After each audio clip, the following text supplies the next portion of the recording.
Kairé à toutes et tous, jeune Massaliote. La dernière fois, nous avons découvert le funeste destin du roi Léonidas et des combattants qui tombèrent avec lui à la bataille des Thermopyles. Cette défaite sur le champ de bataille devait par la suite être un des plus grands exploits accomplis par les Grecs durant les guerres médiques. Il sera chanté bien des années plus tard et encore aujourd'hui nous en parlons. Cependant, cela nous fait oublier un point central dans notre histoire des guerres médiques. Eh bien, c'est que les Thermopyles furent une terrible défaite sur le plan stratégique. En effet, si la Ligue hellénique avait envoyé l'ensemble de ses forces pour bloquer les Thermopyles et la ligne Thermopyle-Artémision, eh bien peut-être que Xerxès n'aurait pu tout simplement rentrer en Grèce centrale. Peut-être même que les Grecs auraient triomphé dès lors de leur ennemi. Pourtant, il n'en fut rien. Malgré cette prudence exacerbée de la Ligue hellénique et leur respect des traditions, ils avaient envoyé à la mort ni plus ni moins que leurs meilleurs combattants. De plus, ils n'avaient pas pu préserver la Grèce centrale d'une invasion. Ainsi, et nous allons le voir juste après, la Locride, la Phocide, la région de Delphes, la Béotie, l'Attique tombèrent dans les mains de Xerxès. C'était bel et bien une défaite. Cependant, il faut noter plusieurs choses. Tout d'abord, outre la propagande spartiate qui eut lieu bien des années plus tard en s'appuyant sur le sacrifice de ces hommes aux Thermopyles, il faut reconnaître que le sacrifice du roi Léonidas et de ses hommes permit aux Spartiates, qui étaient très prudents dans leur décision à la Ligue hellénique, de confirmer leur place en tant que chef de la Ligue hellénique. En effet, ils venaient de prouver qu'ils étaient prêts à mourir pour leurs idées. Deuxièmement, en ayant tenu pendant quelques jours contre la gigantesque armée du roi Xerxès, eh bien, les hoplites des Thermopyles avaient prouvé encore une fois qu'une armée bien ordonnée de combattants hoplitiques pouvait triompher de l'armée de Xerxès. Du moins, pouvait les faire reculer, pouvait leur tenir tête. Enfin, et il faut le noter, Xerxès et ses hommes purent commencer à douter de leur invincibilité. Sur mer, ils avaient déjà subi plusieurs revers. Et sur terre, il avait fallu le contournement de l'armée grecque pour pouvoir forcer le passage des Thermopyles. Ainsi, progressivement, la confiance en leur invulnérabilité commença à s'étioler dans le camp perse. Dans le même ordre d'idées, lors de son repli, Thémistocle ordonna à ses hommes avec sa flotte de graver sur chaque margelle de puits et sur chaque roche près d'une source que les Grecs étaient prêts à accueillir dans leur camp leurs frères Dionie qui se battaient contre leur gré dans l'armée de Xerxès. Il est peu probable que les Ioniens qui venaient de connaître une dure répression suite à leur révolte Dionie se soient ralliés aux Grecs, d'autant plus que la victoire de l'Artémision était seulement partielle et que les Thermopyles étaient tombés. Cependant, ce simple message réussit à immiscer le doute dans l'esprit du commandant, Xerxès, qui commença à regarder d'un œil un peu douteux ses troupes pourtant les plus redoutables, les Ioniens et les Grecs qui étaient dans son camp. Malgré tout, les Thermopyles étaient bel et bien une victoire pour le camp des Perses. L'armée du grand roi venait de rentrer en Grèce centrale. Rapidement, la ville de Thèbes, qui n'avait pas été prompte à envoyer des renforts pour défendre la ligne Thermopyle-Artémision, se rangea dans le camp des Perses. Les Locriens et les Phocidiens virent leur terre complètement rasée. Ils avaient eu juste le temps de se replier avec leur population dans les montagnes. Les villes malheureuses de Thespie et de Platée furent elles aussi rasées et brûlées. Leur population avait heureusement elle aussi été évacuée dans le Péloponnèse. Le sanctuaire de Delphes, quant à lui, fut épargné. Cela peut sembler étrange. D'après Hérodote, on nous dit que ce sont les dieux qui sont directement intervenus et qui ont repoussé eux-mêmes, grâce à des cataclysmes naturels, l'armée du grand roi. Cependant, il faut noter que les Perses, durant la première guerre médique, n'avaient pas saccagé le sanctuaire de Délos dont ils s'étaient emparés. Au contraire, l'amiral Datis, si vous en souvenez, lorsqu'il avait conquis les Cyclades, avait respecté ce sanctuaire et même avait fait des sacrifices pour les dieux olympiens à cet endroit-là. Le but des Perses était d'occuper sur le long terme la Grèce, et ils savaient qu'ils ne pourraient le faire en saccageant et en ne respectant pas les croyances locales. C'est pourquoi Delphes fut épargné.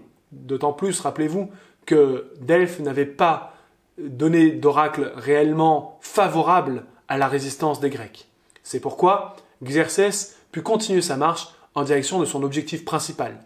Après seulement 3 mois, depuis sa traversée de l'Hellespont, il entrait enfin dans l'Attique. Sur place, il ne réussit à capturer que quelques centaines d'hommes, paysans ou bergers qui, malgré les ordres donnés par leur cité, préférèrent tenter leur chance en se cachant dans l'Attique plutôt qu'en se repliant sur l'île de Salamine. En effet, obéissant à la fois à l'oracle de Delphes, dont je vous avais parlé lorsque nous évoquions la bataille de l'Artémision, les Athéniens s'étaient embarqués sur leur muraille de bois, la flotte, et avaient mis à l'abri leur population sur l'île de Salamine toute proche. Cependant, cette évacuation n'était pas encore complète lorsque l'approche des Perses fut annoncée. Les plus dubitatifs avaient tardé, et c'est dans un grand chaos qu'on embarqua les derniers volontaires, et qu'on se résigna à abandonner sur place les indigents et les animaux de compagnie. Il était temps, car les Perses arrivaient. Le pays fut méthodiquement incendié et dévasté, la ville d'Athènes entièrement rasée. Sur l'acropole, un groupe d'indigents, de prêtres, de prêtresses et quelques combattants avaient décidé de se fortifier. Pour eux, l'oracle que Delphes avait donné à la ville était clair. Une barricade de bois sauverait le temple d'Athéna. Ce ne serait pas la flotte qui permettrait une victoire, mais bien une résistance éperdue sur le sommet de l'acropole. Ces derniers pensaient que les dieux leur viendraient en aide. Cependant, il n'en fut rien. Malgré quelques assauts infructueux au début de l'attaque de l'acropole, les Perses finirent par escalader les falaises et prendre à revers cette barricade de fortune. Tous les occupants de l'acropole furent massacrés et le temple fut brûlé et rasé jusque dans ses fondations. Depuis la baie de Salamine, les Athéniens ne pouvaient que constater, impuissants, la destruction de leur cité et de leur plus vieux temple. Pendant ce temps-là, la Ligue hellénique avait fortifié l'isthme de Corinthe. Enfin, toute son armée était là, prête à attendre l'ennemi. Ils envoyèrent des messagers pour donner l'ordre à Eurybiade, l'amiral spartiate de la flotte, de se replier près de l'isthme pour en protéger les côtes. Cependant, les Mégaréens, les Éginètes et les Athéniens s'offusquèrent d'une telle décision. Pour eux, il était impensable d'abandonner la population athénienne présente sur Salamine, ni même d'abandonner les villes de Mégare et l'île d'Égine à la merci des Perses. Le détroit de Salamine devait devenir le futur champ de bataille, et ce pour plusieurs raisons. Certes, les Grecs étaient à nouveau en infériorité numérique. Leur flotte, constituée de 310 navires, était inférieure à celle des Perses, qui en comptaient entre 400 et 600, puisque ces dernières avaient reçu des renforts entre la bataille de l'Artémision et leur navigation jusqu'à Salamine. Cependant, le champ de bataille leur était favorable. En effet, c'était un étroit goulot d'étranglement entre l'île de Salamine et le continent. Dans cette zone, si bataille il devait y avoir lieu, eh bien, les Grecs n'auraient pas à redouter le contournement de la flotte adverse, ni même à redouter les habiles manœuvres que les Phéniciens étaient capables de leur opposer en pleine mer. Thémistocle fit un discours à l'Assemblée le 6 septembre et réussit à convaincre l'amiral ainsi que les Péloponnésiens que la bataille devait se livrer dans ce lieu. Ainsi, contre les ordres de la Ligue hellénique, la flotte décida de rester. De toute manière, si Eurybiade avait refusé, Thémistocle l'avait menacé que lui et tous les Athéniens, c'est-à-dire les 2/3 de la flotte, s'en iraient en Grande Grèce pour trouver un destin meilleur et fuir le courroux des Perses. Ainsi, il n'avait pas le choix et la flotte demeura où elle était. Le roi des rois, à présent, était face à un dilemme. En effet, il voulait avancer sans plus tarder face aux troupes grecques coalisées massées à l'isthme de Corinthe.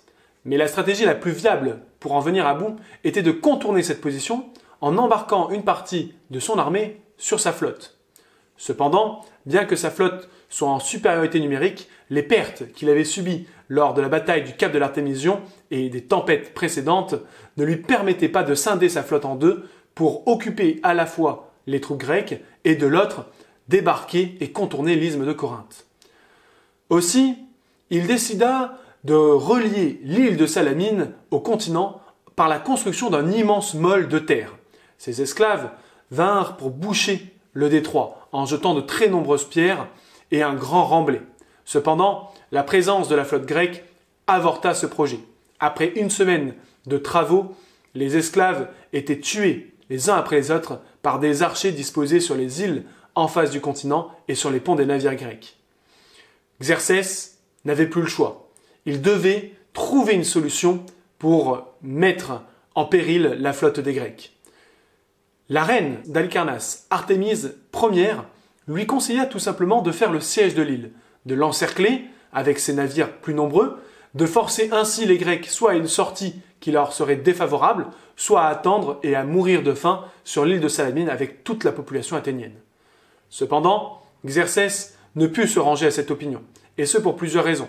Tout d'abord, il était impatient de revenir dans son empire. Et oui, cette campagne en Grèce se devait d'être fulgurante. Plus longtemps il serait hors de son empire, plus longtemps il s'exposerait à des révoltes ou à de possibles coups d'État dans ce dernier. Deuxièmement, l'automne était en train d'approcher, et si on attendait trop, aucune flotte ne pourrait plus reprendre la mer. Ainsi, le contournement de l'isthme de Corinthe serait reporté à l'année suivante. Cela allait entraîner de graves difficultés logistiques, puisqu'en plein hiver, il allait falloir nourrir son armée colossale dans un pays qu'il venait lui-même de dévaster. De plus, je vous l'ai déjà dit, Xerxès souhaitait rapidement une victoire pour rentrer dans son empire.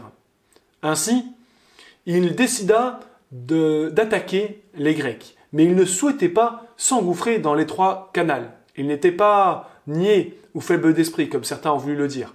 Non, il souhaitait provoquer les Grecs à une sortie. Cependant, les amiraux grecs avaient donné des ordres précis à leurs marins. En aucun cas, ils ne devaient engager le combat en dehors du détroit. À l'aube du 19 septembre, un étrange messager traverse le détroit. Il s'agit de Sikinos, l'esclave personnel de Thémistocle, qui vient porter un message au roi des rois. Il lui dit que Eurybiade, l'amiral de la flotte, vient de décider que le soir même, l'ensemble de la flotte devait lever l'ancre et fuir en direction de l'isthme de Corinthe. Les Athéniens sont furieux et souhaitent changer de camp. Pour eux, cette trahison doit être punie, et ils demandent au roi des rois de lancer sa flotte à l'assaut des Grecs, et pendant la bataille, les Athéniens promettent de trahir et d'attaquer à revers et de couler la flotte des Spartiates et des Corinthiens. Dans l'état-major perse, ce message eut l'effet d'un coup de tonnerre. Certes, il n'était pas idiot, et il savait que cela pouvait être un piège. Cependant, le messager avait plusieurs arguments qui faisaient poids. Tout d'abord, les espions de Xerxès avaient rapporté à ce dernier que les Grecs se disputaient sur les tactiques à suivre et la stratégie à mettre en place. Et il savait notamment que Eurybiades voulait absolument se replier vers l'isthme de Corinthe puisque la Ligue hellénique lui en avait donné l'ordre. De plus, il savait que les Athéniens étaient encerclés sur leur île et n'allaient pas tarder à mourir de faim. Il n'était pas absurde donc de penser que ces derniers souhaitaient faire une paix séparée maintenant que tout était perdu. Enfin, le message allait dans le sens de la pensée de Xerxès. Et oui, je vous l'ai dit, il voulait agir rapidement pour éviter que l'automne et l'hiver approchant ne bloquent ses armées en Grèce et ne le retiennent plus longtemps. Pour lui, si la flotte grecque commençait à se replier vers l'isthme de Corinthe, cela signifiait que la campagne allait s'éterniser.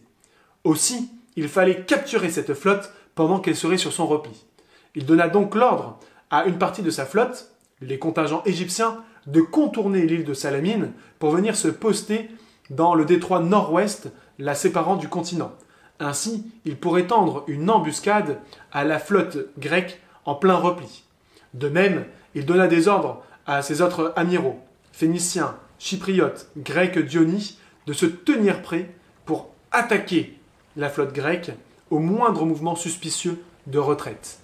Ainsi, la nuit passa avec beaucoup de tension et les hommes en armes se tinrent prêts à assaillir le 20 septembre le détroit de Salamine.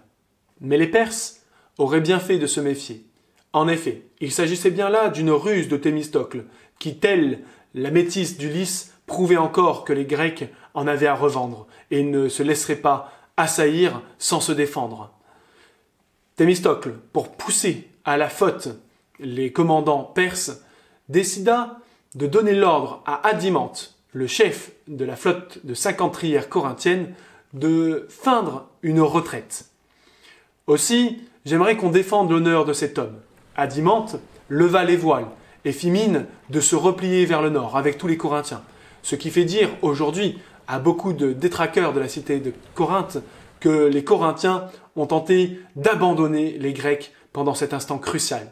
En réalité, c'était une ruse et cette manœuvre était destinée à pousser à l'attaque leur ennemi perse. D'ailleurs, cela fonctionna. Xerxès, positionné sur un promontoire d'où il pouvait voir l'ensemble de la baie de Salamine, put constater qu'en effet, le messager ne lui avait pas menti. De même, d'autres navires athéniens notamment, commençaient à se diriger eux aussi vers le nord. Immédiatement, il envoya une estafette à ses amiraux pour leur donner l'ordre de s'engouffrer dans le détroit et d'attaquer à revers les Grecs et de les pourchasser jusqu'à que ces derniers tombent dans l'embuscade qui était tendue par les Égyptiens. Cependant, qui est pris qui croyait prendre? Car, alors que sa flotte commence à s'engouffrer au sein du détroit de Salamine et qu'elle est bien engagée avec toute sa première ligne de bataille, soudain, les Éginettes et les habitants de Mégare, avec leurs navires, attaquent de flanc cette flotte et engagent la bataille.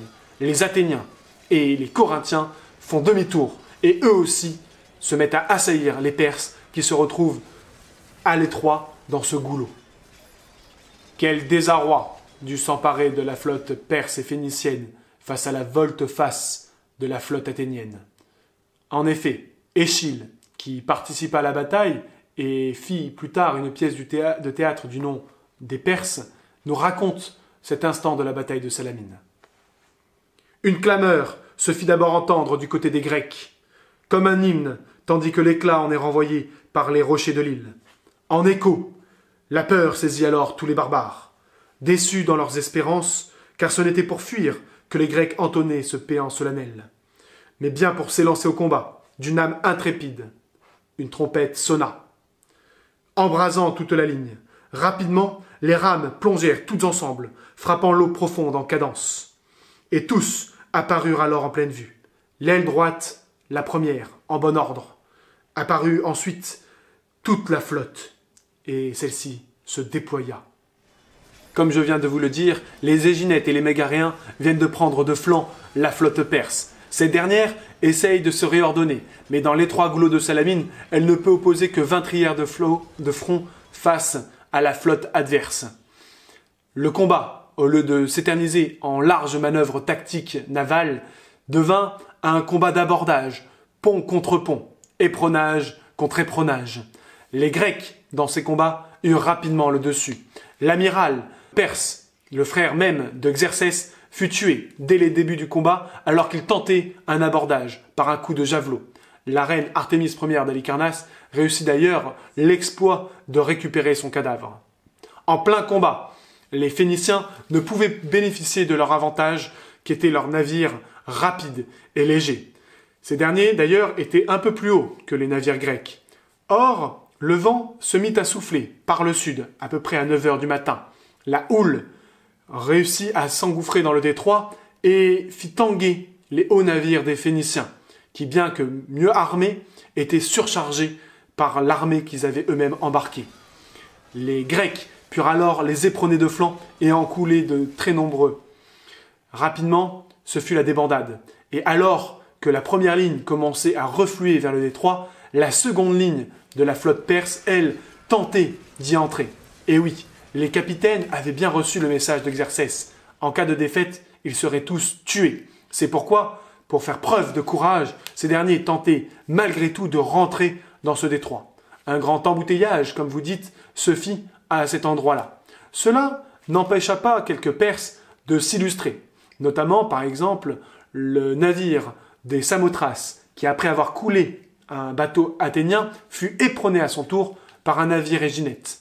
Mais alors qu'il devait couler, l'ensemble de l'équipage de Samothrace se lança à l'abordage du navire d'Égine, réussit à en déloger les hommes et s'emparèrent du navire. Mais ce type d'acte individuel ne pouvaient suffire à sauver la flotte perse. Malgré ces quelques actions d'éclat, la flotte perse était perdue. Échille, encore lui, nous raconte comment les navires engouffrés dans le détroit se gênaient les uns les autres, les éperons s'entrechoquaient et chaque navire brisait les rames de son voisin. Rapidement, ce fut la débandade.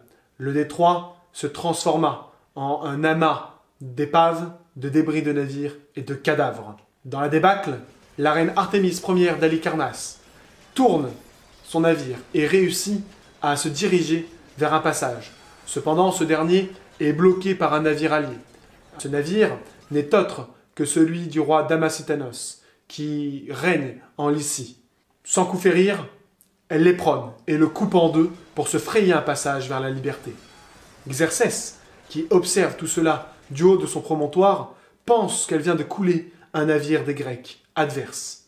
Aussi, il va dire cette phrase restée célèbre. « Mes hommes sont devenus des femmes, et les femmes sont devenues des hommes. » La reine Artémise d'Halicarnasse, en plus, était poursuivie par un navire athénien. Ce dernier, pensant qu'ils avaient finalement affaire à un allié, ou au contraire à des anciens ennemis qui faisaient volte-face pour se joindre à eux, ne la poursuivirent pas plus. Les autres navires, phéniciens ou perses, n'eurent pas autant de chance, et la poursuite dura jusqu'à la nuit tombée. Dans le même temps, Aristide, le rival politique de Thémistocle, profita de la débâcle adverse pour embarquer, depuis Salamine, des contingents d'hoplites et les emmener à l'assaut de l'île de Psytaléia. La veille, les Perses y avaient disposé 400 guerriers, destinés à recueillir les naufragés alliés de la bataille qu'ils prévoyaient victorieuse, tout en achevant les Grecs qui, par malheur, y accosteraient. Mais contrairement à leurs attentes, la bataille avait tourné à leur désavantage, et dans le chaos qui s'ensuivit, nul ne vint les récupérer. Aristide, à la tête de ses hoplites, put ainsi les massacrer, et ajouter à la gloire des équipages grecs celle d'un petit contingent d'hoplites qui emportait une victoire sur la terre ferme. Les Grecs revinrent prudemment se réfugier dans le détroit de Salamine. Ils mirent leurs navires à terre et les réparèrent rapidement. Pour eux, il ne faisait aucun doute que l'armée du grand roi allait revenir à l'assaut. Et comme ils avaient subi d'effroyables dommages pendant la bataille, ils devaient réparer ce qui pouvait encore l'être. Ils avaient perdu dans les combats plus de 40 navires. Mais heureusement pour eux, les équipages de ces derniers avaient probablement pu nager jusqu'à la rive de Salamine. Cependant, dans le camp des Perses, la défaite était terrible. Plus de 200 de leurs navires avaient été coulés. L'ensemble de leurs équipages n'avaient pu rejoindre les rives et s'étaient soit noyés, soit fait tuer par les équipages grecs qui avaient triomphé et contrôlé encore le détroit. Les Grecs mirent plusieurs jours à se rendre compte de l'ampleur de leur triomphe, et c'est pourquoi ils ne pourchassèrent pas la flotte pourtant maintenant inférieure en nombre du roi Xerxès. Les conséquences de cette victoire furent retentissantes, mais nous en parlerons dans la prochaine leçon. En attendant, portez-vous bien.